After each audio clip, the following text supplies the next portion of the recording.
ഒന്നുമില്ലാത്ത ആളുകളുടെ മൃതദേഹമാണ് സംസ്കരിക്കുന്നത്. ഇപ്പം ഇവിടെ അല്പസമയം മുമ്പ് മൈക്കിൽ അനൗൺസ് ചെയ്തത് N70 എന്ന മൃതദേഹത്തിന്റെ ചുമതലയുള്ള ഉദ്യോഗസ്ഥരെത്തണം. ഒന്നാലോചിച്ചോളൂ, എത്ര പെട്ടെന്നാണ് മനുഷ്യൻ ഒന്നുമല്ലാണ്ടായി മാറുന്നത്. മരിക്കുമ്പോൾ പോലും പേരില്ല. അന്ന് വരെ ഉറങ്ങാൻ പോകുമ്പോൾ വരെ എല്ലാം ഉണ്ടായിരുന്ന മനുഷ്യർ, പേരും മേൽവിലാസവും ബന്ധുക്കളും ഒക്കെ ഉണ്ടായിരുന്ന മനുഷ്യർ അവസാന യാത്രയ്ക്ക് പോകുന്നത് ഒരു പേരിന്റെ ഐഡന്റിറ്റി ബോധ്യമില്ലാതെ, ഒരു നമ്പറിന്റെ N70 അല്ലെങ്കിൽ N14 അങ്ങനെയൊക്കെയുള്ള അക്കങ്ങളുടെ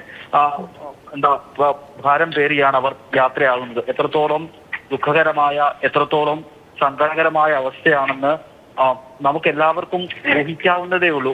പക്ഷെ ഇന്നലത്തെ പോലെ കുറച്ചധികം ആളുകൾ മാത്രമേ ഇവിടെ എത്തിയിട്ടുള്ളൂ, ഇവരുടെ ബന്ധുക്കൾ എന്ന് പറയുന്ന ആളുകൾ. പക്ഷെ ഒരുപക്ഷെ അവരെത്താതിരുന്നത് അവരുടെ ബന്ധുക്കളുടേതായിരിക്കില്ല, അല്ലെങ്കിൽ അവരെപ്പോഴെങ്കിലും കാണാതെ പോയ ആളുകൾ തിരിച്ചു വരുമെന്നുള്ള ഒരു പ്രതീക്ഷയൊക്കെ കൊണ്ട്, അല്ലെങ്കിൽ മനസ്സ് മരവിച്ച് പോയത് കൊണ്ടാകാം, അല്ലെങ്കിൽ എല്ലാ സർവ്വബന്ധങ്ങളും ഈ പ്രളയം എടുത്തു പോയത് കൊണ്ടാകാം, ഉരുൾപൊട്ടൽ എടുത്തു കൊണ്ടുപോയ ആളുകളാകാം. എന്തായാലും സംസ്കാര ചടങ്ങുകൾ നടക്കുകയാണ്.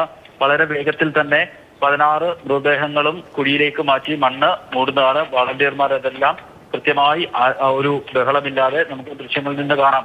വിവിധ സംഘടനയിൽപ്പെട്ട ആളുകളുണ്ട്. വിവിധ അവരുടെ സംഘടനയുടെ പേരൊക്കെ എഴുതിയ ടീഷർട്ടൊക്കെ ധരിച്ചാണ് അവർ ആചരിക്കുന്നത്. പക്ഷേ പരസ്പര സഹകരണത്തോടുകൂടി ഒരാൾ അങ്ങനെ സഹകരിച്ച് ഒറ്റ മനസ്സോടുകൂടി ഇതെല്ലാം ചെയ്യുന്നത് കൊണ്ടുകൂടിയാണ് ഈ ദുരന്ത മേഖലയിൽ പിന്നീട് വലിയ ബുദ്ധിമുട്ടുകളും ദുരന്തങ്ങളും അല്ലെങ്കിൽ ആളുകൾക്കൊക്കെ കൃത്യമായി ആഹാരവും ഒക്കെ കിട്ടാനുള്ള കാരണം ഇതേപോലെയുള്ള മനുഷ്യന്റെ ഒത്തൊരുമയുടെയും സഹജീവി സ്നേഹവും ഒക്കെ കൊണ്ടാണ്. 16 മൃതദേഹങ്ങളാണ് ഇവിടെ എത്തിച്ചത്.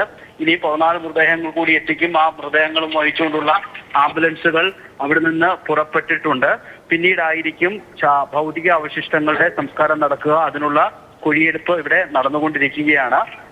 ഒരു വൈകുന്നേരത്തോടുകൂടി എല്ലാ ജോലികളും അവസാനിക്കും, അല്ലെങ്കിൽ മുഴുവൻ മൃതദേഹങ്ങളും സംസ്കരിക്കാനാകും എന്നുള്ളതാണ് പ്രതീക്ഷ. ഒരു മണിയോടുകൂടി കാലാവസ്ഥ പ്രതികൂലമാകുമെന്നുള്ള ഒരു പേടി എല്ലാവർക്കും ഉണ്ടായിരുന്നു. 1 മണിയോടുകൂടി ചെറിയ മഴ പെയ്തു. പക്ഷേ പിന്നീട് കാലാവസ്ഥ അനുകൂലമാവുകയാണ് ചെയ്തത്. പിന്നീട് ഇതുവരെ മഴ പെയ്തിട്ടില്ല, തെളിഞ്ഞ കാലാവസ്ഥയാണ്. അവർ ആംബുലൻസ് വരുന്ന ദൃശ്യങ്ങളൊക്കെ നമുക്ക് ഇങ്ങനെ ദൂരെ നിന്ന് കാണാം. തേയിലത്തോട്ടങ്ങൾക്കിടയിലൂടെ ഒക്കെ നിരനിരയായി ആംബുലൻസ് ഇങ്ങനെ വരുന്നത്. നമുക്ക് എപ്പോഴും ആംബുലൻസ് ഒരു ഭീതി ഉണ്ടാക്കുന്ന ഒരു വാഹനമാണ്.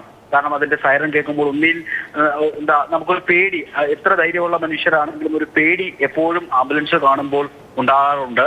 അങ്ങനെ വിദൂരതയിൽ നിന്ന് നിരനിരയായി ആംബുലൻസ് വരുമ്പോൾ മനുഷ്യർക്കുണ്ടാവുന്ന ഒരു മാനസിക ബുദ്ധിമുട്ട്, മാനസിക പ്രയാസം എത്രത്തോളം ഉണ്ടെന്ന് നമുക്ക് ഊഹിക്കാൻ കഴിയുന്നതേ ഉള്ളൂ. എന്തായാലും പുത്തുമലയിലാണ് അവർക്ക് അന്ത്യവിശ്രമം ഒരുക്കുന്നത്. തൊട്ടടുത്തുള്ള, അതായത് ഈ വഴി അവർ എത്രയോ തവണ കടന്നു പോയിട്ടുണ്ടാവും. ഇവിടെയുള്ള ഹാരിസൺ മലയാളത്തിന്റെ പ്ലാന്റേഷനിൽ എത്രയോ പേർ, അവർക്ക് ജോലി ചെയ്ത ആളുകൾ ഈ കൂട്ടത്തിൽ ചിലപ്പോൾ ഉണ്ടാവും, അല്ലെങ്കിൽ അവരുടെ ബന്ധുക്കൾ ഈ കൂട്ടത്തിൽ ഉണ്ടാവും. അങ്ങനെ അവർ ഒരിക്കൽ സന്തോഷിച്ച് ഇത് ഇവിടുത്തെ ഒരു മനോഹരമായ ഭൂപ്രകൃതിയാണ്. ഈ പുത്തുമലയാണെങ്കിലും ചൂരൽമലയൊക്കെ ആണെങ്കിലും ഒരു വയനാടിന്റെ മൂന്നാറെന്നും വയനാടിന്റെ കാശ്മീരെന്നും ഒക്കെയാണ് ഇവിടെയുള്ള ആളുകൾ ഇതിനെ വിശേഷിപ്പിക്കുന്നത്. കാരണം വൈകുന്നേരം ആകുമ്പോഴത്തേക്ക്, അല്ലെങ്കിൽ എപ്പോഴും ഒരു മിതമായ കാലാവസ്ഥയാണ്. കാര്യമായ ചൂടില്ലാത്ത, ചിലപ്പോൾ ഒരു പക്ഷേ ചൂടുകാലത്തൊന്നും ഇങ്ങനെ ആയിരിക്കില്ല. പക്ഷെ നിലവിൽ അങ്ങനെയുള്ളൊരു കാലാവസ്ഥയാണ്. തേയിലത്തോട്ടമുണ്ട്. അത്രയ്ക്ക് വളരെ സമാധാനത്തോടുകൂടി സന്തോഷത്തോടുകൂടി ആളുകൾ കഴിഞ്ഞ ഒരിടം ആണ്. ആ പുത്തുമലയിലും ഒരുപക്ഷെ ഇന്നത്തെ പോലെ ഉണ്ടായ ദുരന്തങ്ങൾ 5 വർഷം മുമ്പ് സമാനമായ രീതിയിൽ ഇവിടെ ഒരുപക്ഷെ ഇങ്ങനത്തെയുള്ള ക്രമീകരണങ്ങളൊക്കെ ഏർപ്പെടുത്തേണ്ടി വന്നേനെ. പക്ഷേ അന്ന് കൃത്യമായ മുന്നറിയിപ്പോടുകൂടി ആളുകളെ ഒക്കെ ഒഴിപ്പിച്ചത് കൊണ്ടാണ് അന്ന് വലിയ ദുരന്തം ഉണ്ടാവാൻ. എന്നിട്ടും 18 പേർക്ക് ജീവൻ നഷ്ടപ്പെട്ടു. 5 ആളുകളുടെ മൃതദേഹം ഇനിയും കണ്ടെത്തേണ്ടതുണ്ട്.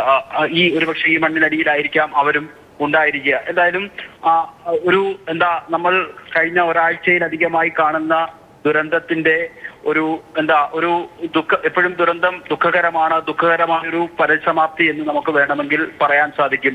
പ്രളയത്തിൽ ജീവൻ നഷ്ടപ്പെട്ടു പോയ, ഉറ്റവർ നഷ്ടപ്പെട്ടു പോയ, പേര് വരെ നഷ്ടപ്പെട്ടു പോയ, ഐഡന്റിറ്റി വരെ നഷ്ടപ്പെട്ടു പോയ കുറച്ചധികം അതിസാധാരണക്കാരായ മനുഷ്യരുടെ അന്ത്യവിശ്രമത്തിനുള്ള ക്രമീകരണങ്ങൾ അവസാന ഘട്ടത്തിലാണ്. നമുക്ക് ദൃശ്യങ്ങളിൽ നിന്ന് കാണാവുന്നത് പോന്നു. N12, N8 അങ്ങനെയൊക്കെയുള്ള നമ്പറുകളിലാണ് അവർ ഇനി കുറച്ചധികം നാളത്തേക്ക് അറിയപ്പെടുക. DNA പരിശോധനാ ഫലം വരുമ്പോൾ N18 എന്നുള്ള ആളിന്റെ അല്ലെങ്കിൽ ആ ഡെഡ് ബോഡിയുടെ DNA പരിശോധനാ ഫലം വരുമ്പോൾ മാത്രമേ അത് ആരാണ് എന്ന് തിരിച്ചറിയാൻ വേണ്ടി സാധിക്കുകയുള്ളൂ. എന്തായാലും ഒന്നിച്ച് ജീവിച്ച, ഒന്നിച്ച് ഒരു നാട്ടിൽ കഴിഞ്ഞവർ, ഒന്നിച്ച് ഒരിടത്ത് തന്നെ അന്ത്യവിശ്രമം കൊള്ളുന്നു എന്നുള്ളതാണ് ദുഃഖകരമായ കാര്യം. തീർച്ചയായും രഘു, അവർക്ക് ഒരാഴ്ച മുമ്പ് വരെ കൃത്യമായ ഒരു പേരുണ്ടായിരുന്നു, മേൽവിലാസം ഉണ്ടായിരുന്നു. പക്ഷേ ഒരു ദുരന്തം എത്തുന്നതും അതെല്ലാം ഇല്ലാതാകുന്നതുമായ വേദനിപ്പിക്കുന്ന കാഴ്ച. ആരാണ് എന്താണ് എന്നറിയാതെ അവർ ഒരുമിച്ച് മടങ്ങുകയാണ്.